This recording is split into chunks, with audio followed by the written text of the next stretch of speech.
तो hello friend, हमने यहाँ तक पढ़ा था लोग असफल क्यों हो जाते हैं। इस पार्ट को हमने बिजनेस नहीं चलते यहाँ तक पढ़ा था। पढ़ेंगे। मैं अपने अनुभव से यह कह सकता हूँ कि जो लोग यह बोलते हैं कि उन्होंने इस बिजनेस को चलाने का प्रयास किया पर असफल हो गए, उन्होंने इस बिजनेस को कभी भी अपने 6 से 10 घंटे का समय नहीं दिया। उसमें से अधिकांश लोग 2-3 प्रोग्राम में भी शामिल नहीं हुए होंगे। आपको किसी चीज़ को क्रियान्वित करने के लिए उस पर पहले काम करना होता है। प्रोडक्ट खरीदना कोई बिजनेस नहीं है, या कुछ लोगों से बात करना बिजनेस को टेस्ट करना बिजनेस निर्माण करना नहीं है। मैं आपको विश्वास दिलाता हूँ कि अगर कोई कुछ महीनों से लेकर कुछ सालों तक नेटवर्क मार्केटिंग बिजनेस के सिद्धांतों और काम करने के तरीकों का पालन करने के लिए तैयार है, तो यह बिजनेस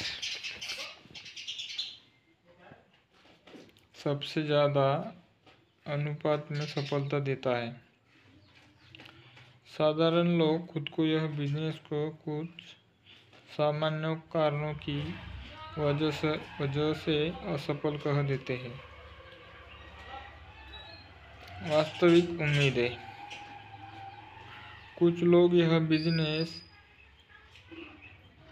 अवास्तविक उम्मीदों के साथ शुरू करते हैं और जब यह पूरी नहीं हो पाती तो बिजनेस पर दोष लगाकर उसे छोड़ देते हैं।